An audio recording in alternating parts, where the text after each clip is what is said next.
And so with that, I want to move into some sort of specific cultures that have become relevant here. And let's talk about taxes for a minute, because as you say, there's sort of the public's take that you should tax the guy behind the tree.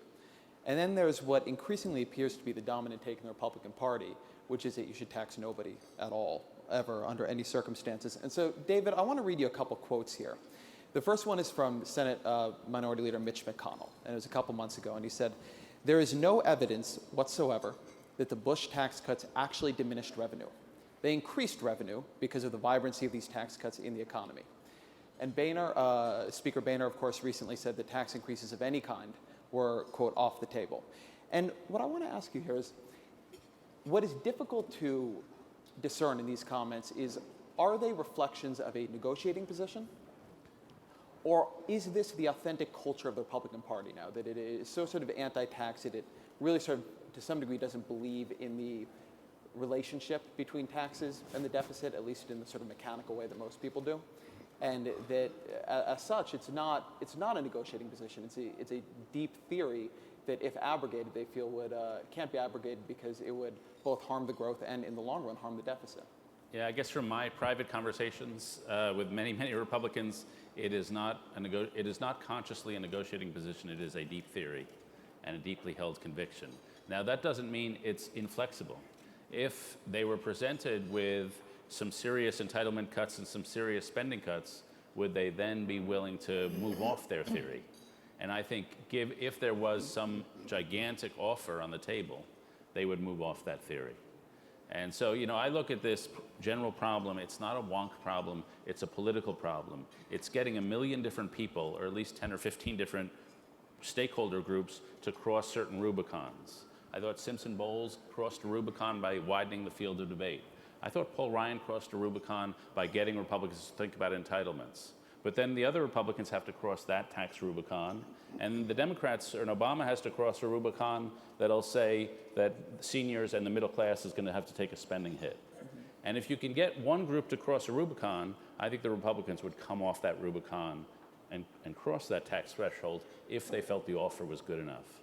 But it's sequencing those Rubicon crossings that's the core political problem. And do you have a particular belief about what would make an offer good enough? I think if there was a serious, if there was a spending cap, I don't think that's going to happen. If there was a spending cap, that would be so mouthwatering they'd cross the Rubicon. If there was a serious entitlement offer, a Medicare offer, they would cross it.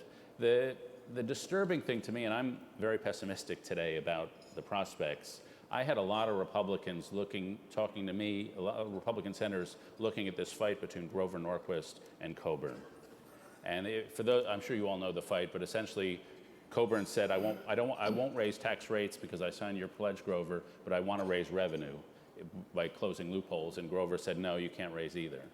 And I had a number of Republicans come up to me and say, "Hey, I signed that pledge, but I'd love Coburn to win that fight." And as I understand it, Coburn has maybe lost that fight. And so, I think they're more locked into the no new taxes forever, no new tax revenue forever position more than they were a week or two ago. But as I say, it's a conviction, and I think they'd be willing to move it if the circumstance were right. And Senator Simpson, one of the things the Fiscal Commission did, or recommended doing rather, was to raise the retirement age in Social Security slightly, just by a year or so. And one of the interesting, I think, I don't want to call it a disconnect, but tensions, is that when you poll very specifically on things like Social Security, you do begin to see a bit of a gap open up between sort of people in DC, particularly policy folks in DC, and the public. When you directly poll the public and ask them, would you prefer to see Social Security or Medicare, their revenue gaps or their spending gaps closed through tax increases or raising the retirement age and doing similar benefit cuts, tax increases tend to dominate those polls. But in Washington, you have a real sort of affection, or I think it's almost a consensus position, that raising the retirement age makes sense. And what worries me when I look at that is that in Washington, it seems to me that people work long past the retirement age. They like their jobs. They like what they do. You pretty much have to carry people out of the U.S. Senate. Conversely, in the country, people don't retire at age 65. They retire at age 62. They retire on average immediately. So do you think that there's a difference between a significant difference, if you really sit down and explain it to people, between what the public would like to do on entitlements and what elites would like to do on entitlements? And if so, do you think that that is part of the gridlock, that the two sides simply don't agree on what the solution should be, even if they agree on the problem? Well, first of all, there's a wonderful Lincoln phrase, enthrall. And if the American public remain or get to enthrall with Grover Norquist and the AARP, you haven't got a chance. We won't make it at all. If the American people are in thrall to Grover Norquist, some guy just wandering around in the swamps, taking a pledge from people when America was flush, and then pushing people like Orrin Hatch off the cliff as if he were a commie. I mean, what kind of a nut is this guy? But he's tough, and he and I say these things face to face. It's a glorious thing. He's as PO'd at me as I am at him. But at least we talk. But the AARP, I mean, come. If you can't raise the retirement age to 68 by the year 2050 and people can't get their things in order by then, if you can't understand that when I was a freshman at the University of Wyoming, there were 17 people paying into the system and one taking out, and today there are 3 people paying in and 1 taking out. If you can't understand that it was never set up as a retirement program, it was an income supplement, which became a retirement. If you can't understand it was never structured to handle disability insurance, it couldn't exist with that burden on it. If you can't understand it didn't take care of kids at 22 going to college, we can't make it. And now the great sharpshooters are out there, the Cat Food Commission, cats and all those guys, using these distorted figures. And I always say, look, if you torture statistics long enough, eventually they'll confess.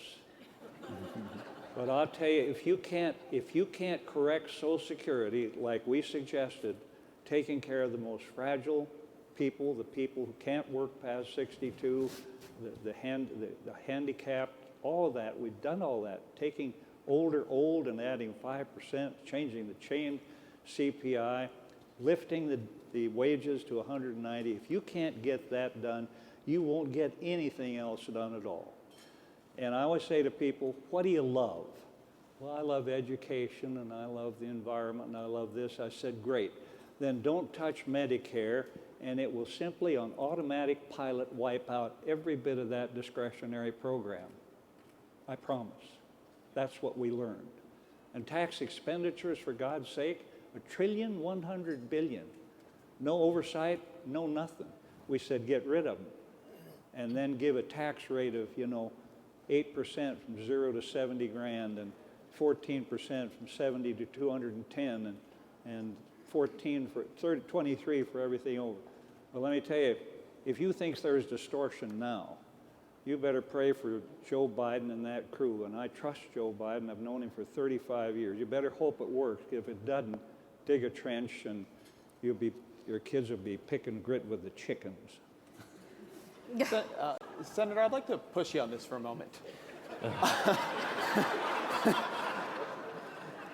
Because so when the Congressional Budget Office, and I don't mean to be a sharpshooter, when the CBO comes out, they have this big chart with 30-some ways to fix Social Security.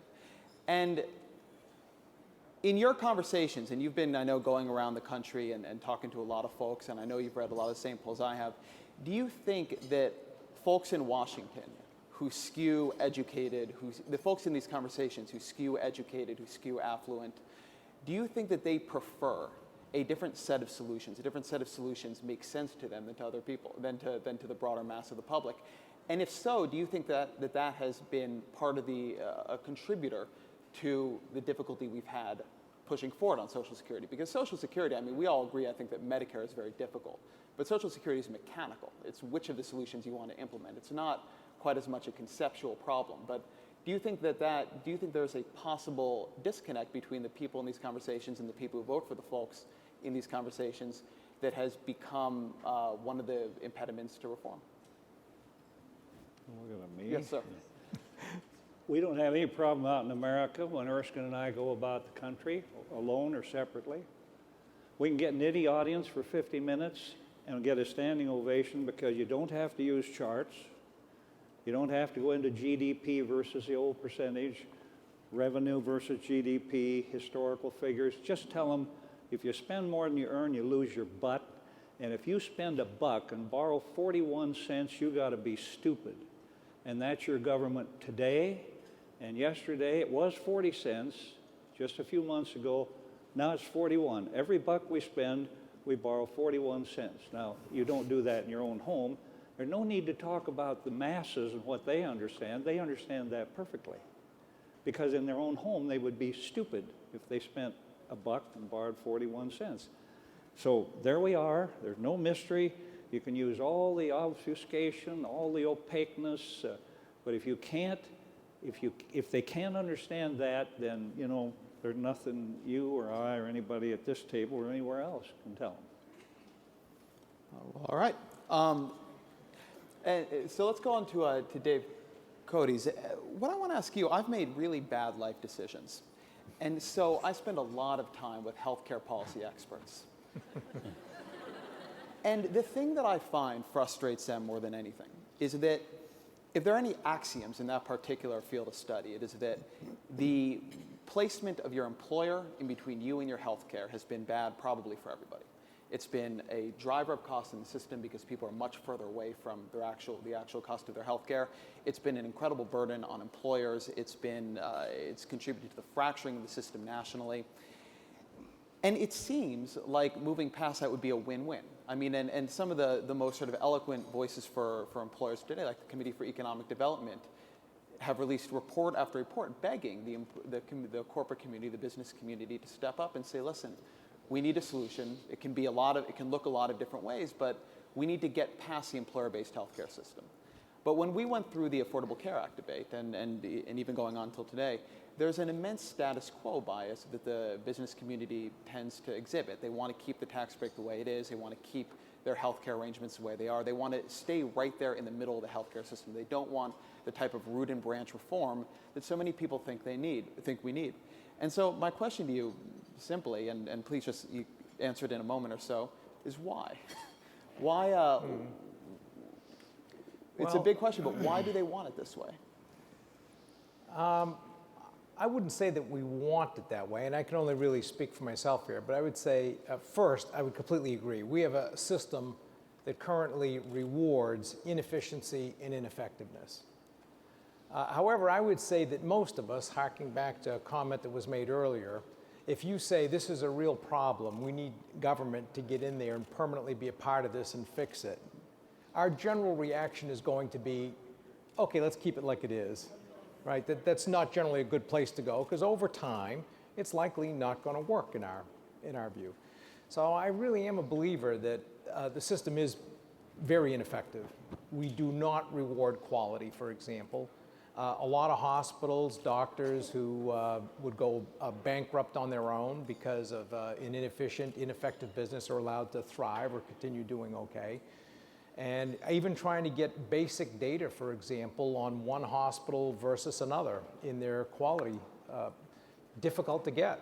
And I'd like to be able to start structuring reimbursement based upon the quality of the outcome. And we're starting to have discussions with our own employees, for example, about, do you want to get your heart operation from the guy who does 6 a week? Or do you want to go to the guy who says, oh man, I've always wanted to do one of these things, right? And you start having that kind of conversation and they start paying more attention to it. They never really did before. So I'd say it's more of a general queasiness with how do you feel about government getting in and permanently fixing something than anything else.